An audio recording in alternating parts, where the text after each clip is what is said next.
Zanu PF won the elections to govern this country for the next 5 years. But there seems to be a lot of economic problems and people are suffering. Are the youth happy with what's happening currently? Okay, Zanu won the elections to govern the country. That's very much in order and that's correct. But Zanu did not invite economic problems, because when you're getting into power, you don't get into power so that people can suffer. And it is the responsibility of our government, Zimbabwe government, to make sure that whatever economic problems that were there before and that we're experiencing now sorted out, and we've got a strong economy around. For you to ask me whether young people are happy, no one will be happy in an economy which is not functioning well.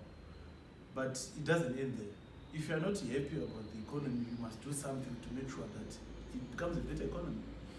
Yeah. In our approach, we believe that our participation and involvement in whatever is taking place, if we are productive, we've got some of our people with pieces of land, some of us have got small industries that doing chemicals, just small things. That's a contribution to the economy, and it's a way of saying, I'm not comfortable with this situation, but I want to do A, B, C, D, so that it can become something better. But do you think that the Zanu PF leadership, particularly led by President Emerson Mnangagwa, has solutions to the current economic crisis? Definitely, yes. I will tell you why I'm saying that. The president is saying we must push our production. Because if we are not a productive economy, then we cannot expect any stability in our economy. What are we talking about? He's referring to the issue of making sure that we've got small industries that are functional. Entrepreneurs and small businesses have always been key to each and every economy. Look at other economies, even Rwanda, that we are admiring today. It is because of their entrepreneurs and small businesses.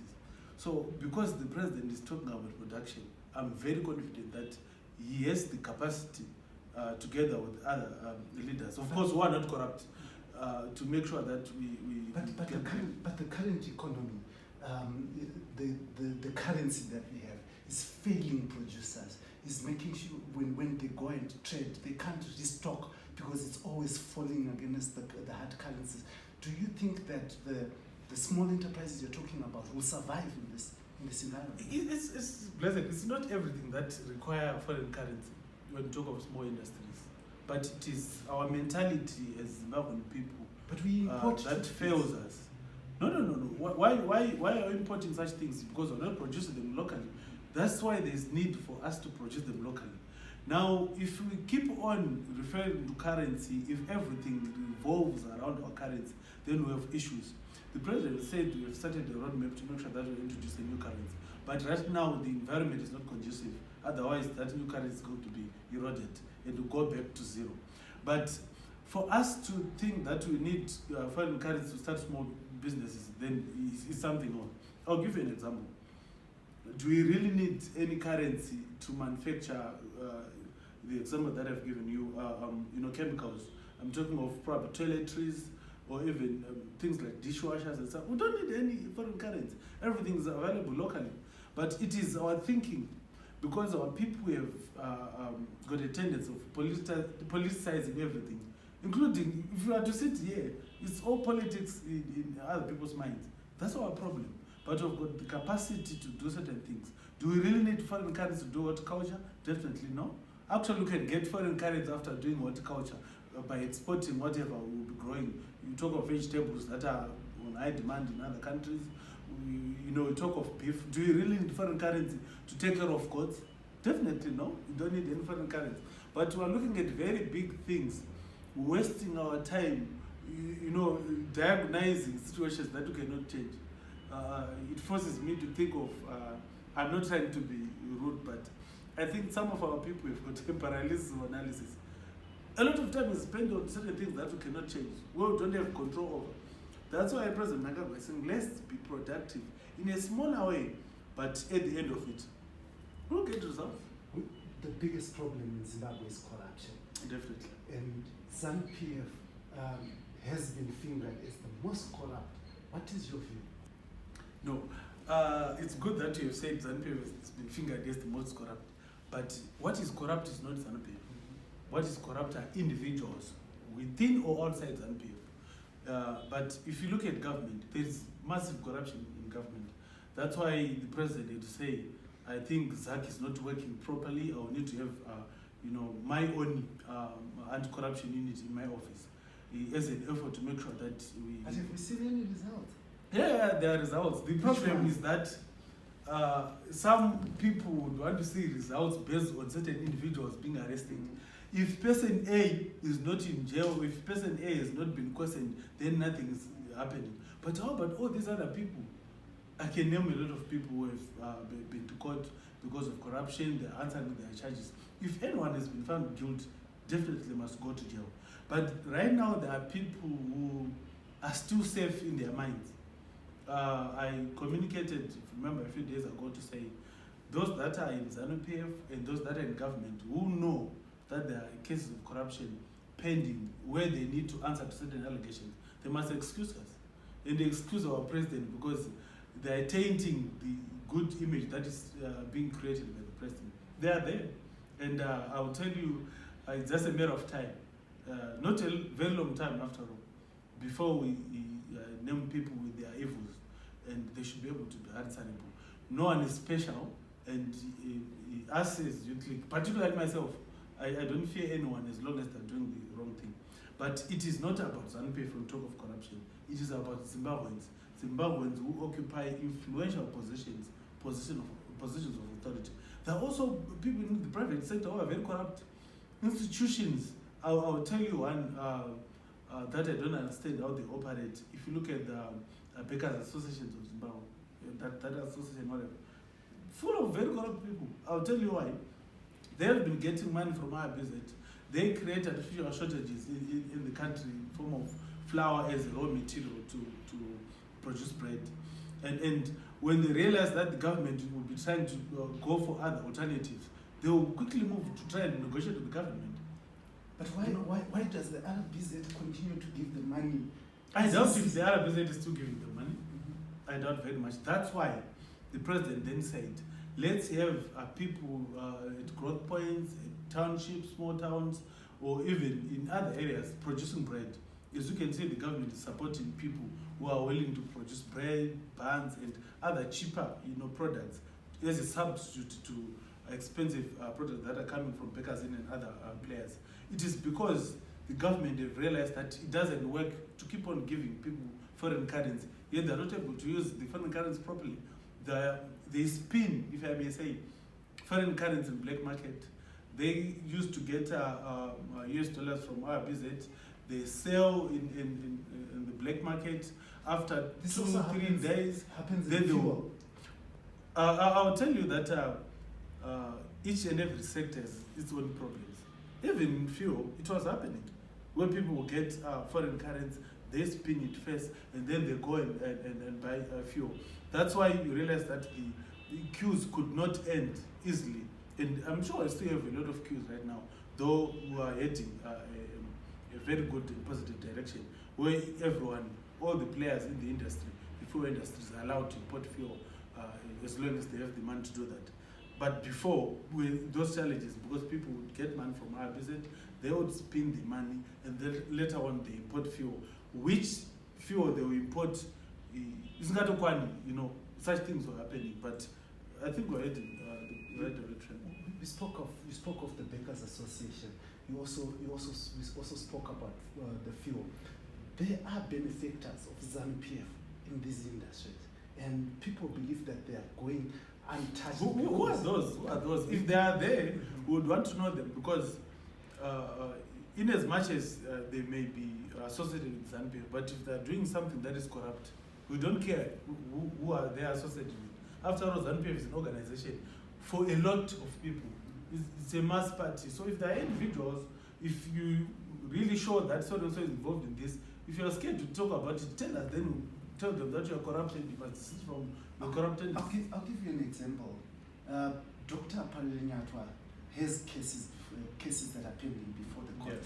But President Emerson Mnangagwa gave him a full-time job at ZANU-PF. Why didn't you wait if he's serious about the things that you're talking about? No, that's it. But You see, there is something that is called law, right?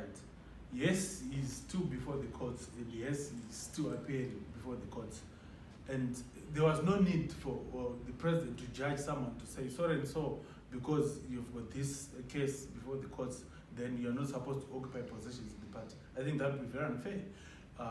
Until and unless someone has been proven guilty, this particular comrade is now going to jail because of this, or this particular comrade has been sentenced to this, that's when you can say this person cannot occupy a position in the party. Actually, a person who is actually going to court is better than someone who have never been tried or called to appear before any court. That is critical. And we have such people who have never been tried, whether they're in government or in the party. It's time for them to come up and try to clarify certain issues so that we understand as we fight against corruption. You see, we have a new dispensation. Is it really a new dispensation, given the myriad of problems that Zimbabweans are facing? Definitely it is. Let's take it from our elections 2018. If you look at the players, more and more political parties coming in with some, very, very small political parties, people going for the presidency and stuff. More and more democracy was introduced, and we are developing because, democratization of our processes as a country is a process. And I think we have done quite a lot in the new dispensation. If you look at what is happening previously, the former president used to say if there is a rise in prices, then you would say,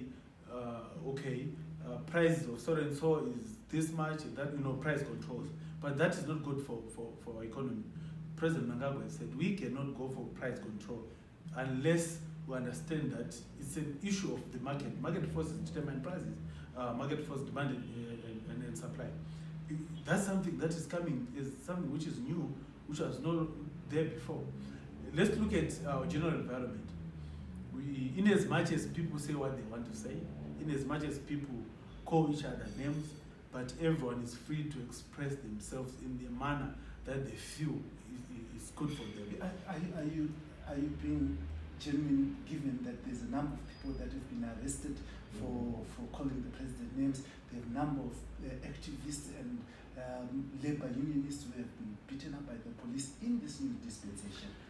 If you are referring to people who are arrested at the airport, those people deserve to be arrested because they've got a case that they must answer to. And if they're innocent, surely they should prove that they're innocent before the court. They are not immune to prosecution as long as they're in Zimbabwe.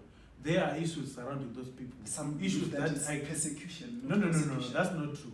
If you see a person getting arrested and the American ambassador making noise, then you should know that something's not right.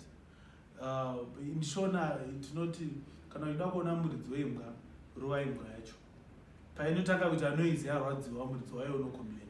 This is what is happening, and we know what has been happening, and for them to do these things, chema, we are being arrested or being persecuted for nothing, they must prove that they've got no case, and then there's no issue. But it is up to the person who alleges to prove. And so far, we have not seen any of the people who have been arrested.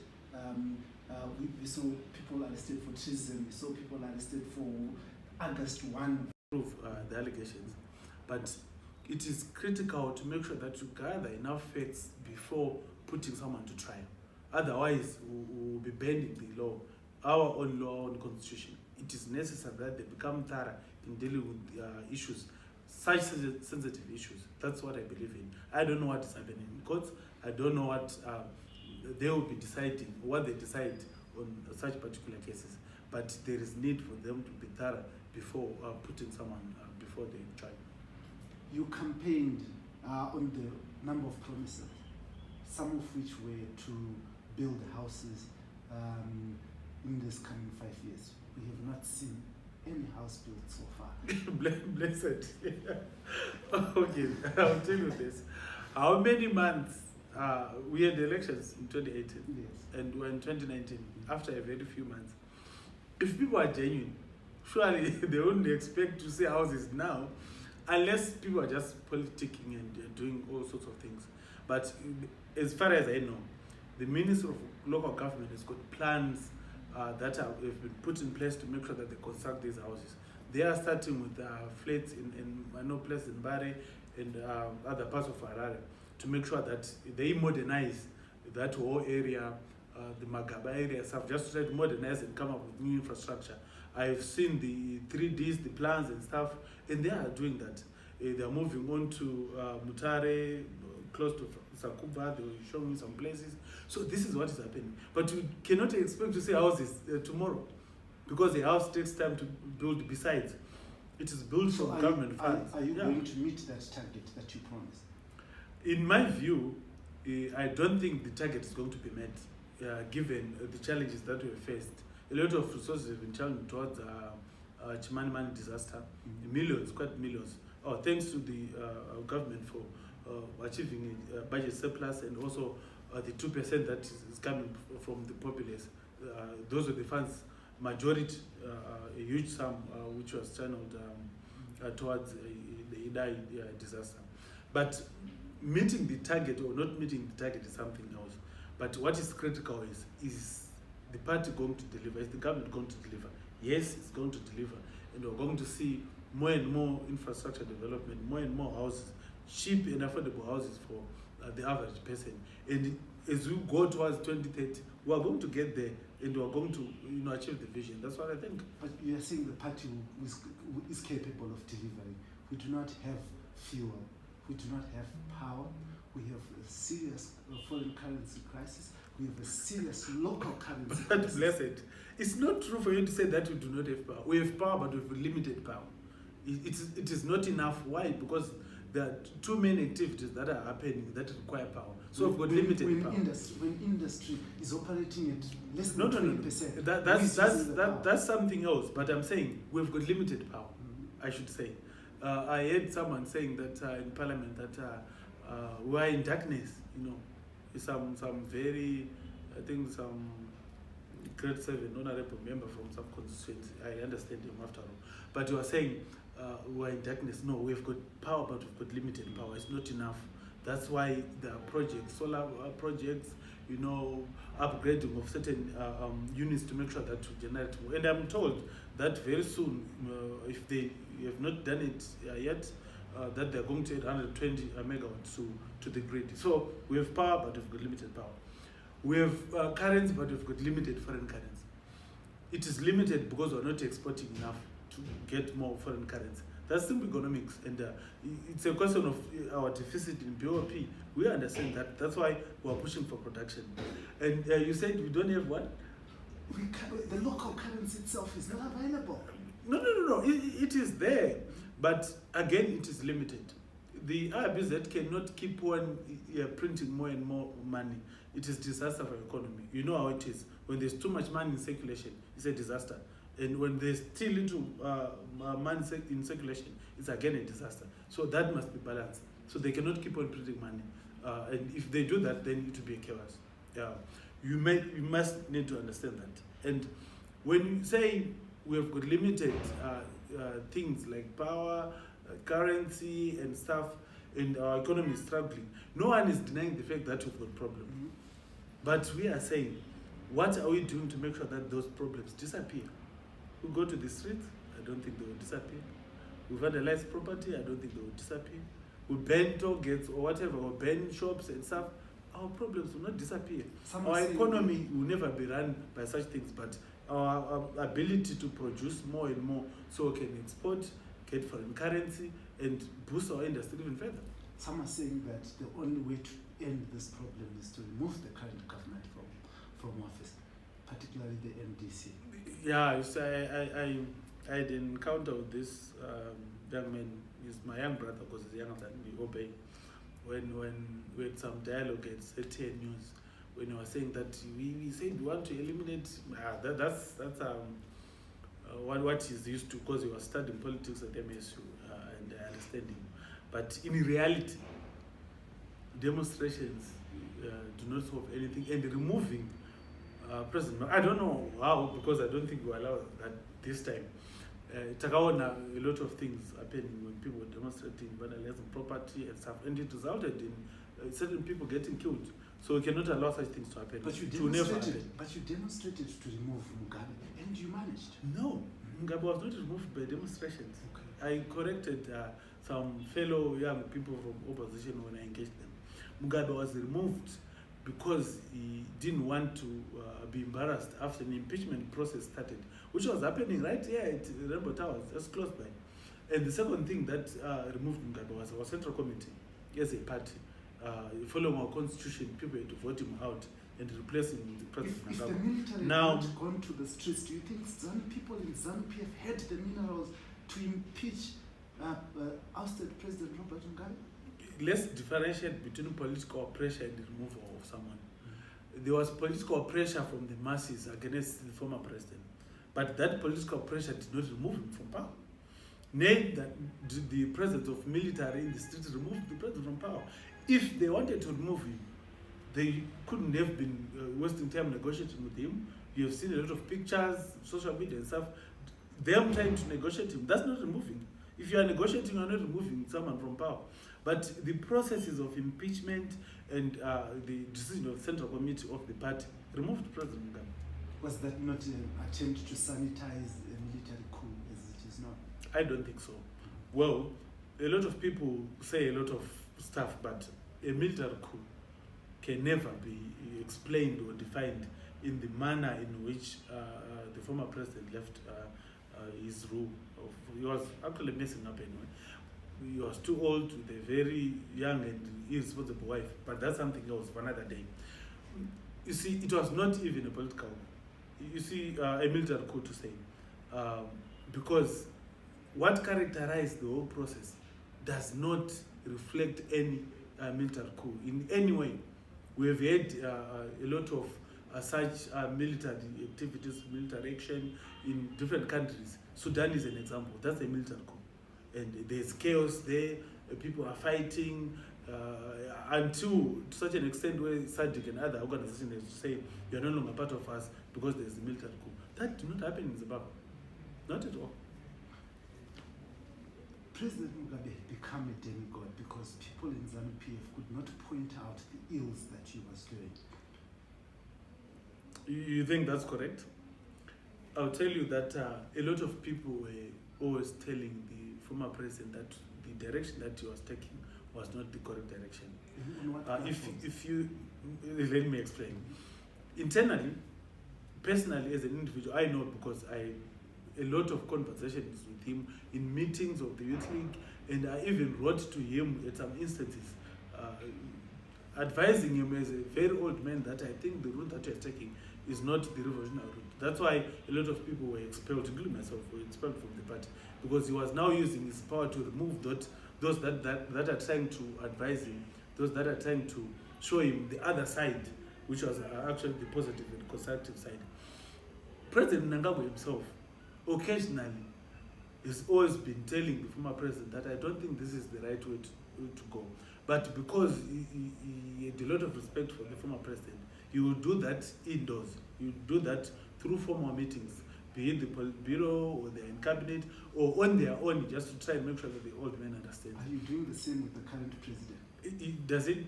As of now, I don't know of anything wrong that he have done. But if there's anything wrong that you think that you could have done, tell us, and then we'll see if it's true. Then, of course, we'll say, Comrade President, I think this direction is not the right direction. I think this is the direction. And fortunately, for the current president, he listens to everybody. So you listen to say, this is not right, this is right, this is good, we can improve on A, B, C, D. You will listen. But the former president will want to listen to anyone. That's why at the end of it, we said as a party, I think it's a liability and he must go. The Youth League has said if the MDC demonstrate, you will actually take law into your own hands and deal. That's not what we said. You warned them against it. Correct. Do you think that the police and the police are not capable of dealing with it, so that you have to warn them? We don't need to measure the capacity of our security forces, the police or whoever. That's none of our business. We measure our own capacity to defend our own vote, our own win, and our own party leadership. That's as far as we can go. Now, warning, it's very correct that we warned MDC Alliance that I don't think this time it's wise for them to demonstrate. Because they claim that they are defending their vote. They are saying there's a issue of legitimacy. They say there's an issue of a stolen vote. But they forget that we also have a vote to defend. We also have a leadership to defend. We also have power and government to defend. So we're actually telling them that wherever they would want to come and cause confusion, they must expect us before them. Because we've got so much to lose more than them. They want to get in power through backdoor. We are in power and we must defend that power. That's simple. So, do you think that this is good for the country where political clashes like this persist? Why do you not engage them, find out their grievances and address them since you're the ones in power? I agree with you that there's need to engage these opposing parties and understand their grievances and stuff. But as long as they feel that no one else can tell them what to do, as long as they don't understand that this country has got a president in the name of President Nangaba, this country has got a government, which is a ZANU-PF government, it becomes very difficult to engage such people. After all, no one is desperate to engage anybody. You have seen the national dialogue taking place without Nelson Chamisa. Whether he's there, whether he's going to join or not, is none of our business. It's his only problem, because the country will always move forward without him. But it is up to them to say, we have got issues, can you sit down and talk? And after all, everyone is welcome, even at the national level. The president always said, whoever wants to participate in this dialogue, you can come. And at our own level, as young people, I was with Obey, I was with this guy from Yard, I was this other guy from Zimbabwe. Anytime, anywhere, whenever they feel that there are issues that we must discuss as young people, we are very much welcome. We will discuss such issues, but we will not allow people to be rude and arrogant in our face, and we will not allow people to be rude and arrogant to such an extent that they don't recognize a constitutionally elected government, and they don't even respect the peace and unity that is in the country. That will be a problem. Those are not the issues that we can discuss with them. Violence, demonstrations, that's their own problem. But if they want to discuss constructive issues, issues of economic development, issues of economic significance, they are very much welcome anytime. And lastly, there have been reports that there are factions in ZANU-PF. Are there any factions? You see, politicians will always make sure that whenever they want to do something, they create certain divisions so that they can achieve whatever they want to achieve. If anyone is saying there are functions, the question is, whose function and whose other function? There are 2, 3, I don't know. There are people who cannot survive in politics without aligning themselves to certain individuals. But I can assure you, and I'm very certain about that there are no functions in ZANU-PF. And I don't think in this new dispensation there's any room for that. Definitely not. You said that there are people who cannot survive without aligning themselves to certain individuals. Now, is that not forming factions in itself? No, that's not. That's indiscipline, in my view, because it's actually going against the party values, norms and values of the party, going against the party code of conduct. So if anyone else claims to be aligned to somebody, I don't know who, then that's their problem, and that's indiscipline, because they cannot align themselves to any individual but to the party. No one can align themselves to an individual, including myself. I align myself to the party, and I follow the leadership that will be there at a particular moment. That's how it works. Do you have those indisciplined people within your party? I'm here to see them because it's something that we see on social media, that so and so have said this, so and so have said this, but I haven't yet any person within the party saying, I belong to this function, and I have never. The same way you are denying that there are no indisciplined people, it's the same way ZANU-PF denied when we had Robert Mugabe when there were factions in ZANU-PF. No. We are not saying everyone in ZANU-PF is disciplined. There is no organization that is such perfect and complete. There's nothing like that. People will always make mistakes in an organization, but it is how they are rehabilitated and corrected that matters most. There are people who have got issues, but they are always rehabilitated.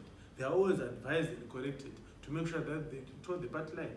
But we cannot say we're a perfect organization. That doesn't exist. Some say the former National Commissar was removed from office because He wasn't removed. He was reassigned. removed from the office of the National Commissar. He was reassigned from the office of the National Political Commissar. He is a member of the Politburo, a full member of the Politburo, as a committee member. We have got different capacities. We've got different abilities. Each and every person in the revolution, we've got our own capacities, and we must understand that. So he wasn't up to the capacity of the National Commissar. Not really. You have done a lot. I think you have been looking at it. He was running the party during elections. Okay, to start with the primary elections, then general elections, and even after. Okay. So there are certain things, good things that he have done, but perhaps he was not meeting the standard that the party was expecting. Therefore, he was reassigned to become a Politburo member as a committee member, pending other assignments according to the president, which we don't know. Yeah. So he was removed from the office. He wasn't removed. He was reassigned from the office of the National Political Commissar to become a full Politburo member as a committee member in the Politburo, pending reassignment to other places. I don't know where. Some say that movement is a result of the factions that we are talking about, that indiscipline that you. I like it when you say some, because it's speculation, it's rumor. But what is the truth? The truth is what I have told you. That is exactly what happened. At any given point in time, the president can reshuffle cabinet, the president can reshuffle Politburo at any given time, because it is his constitutional responsibility. It's got that constitutional mandate. It's got the powers to do that. And no one can question why the president shuffled the Politburo cabinet, because it is within his powers as the president. So you should expect probably tomorrow, I suppose, that he can actually say, no, Matutu, I no longer a Politburo member. That is within his powers. And no one can question, unless people are trying to create funny stories, but the honest truth is, it is within the powers of the president to reshuffle the Politburo and to make sure that he places people where he thinks that they can perform better for the good of the party. Thank you very much for your time.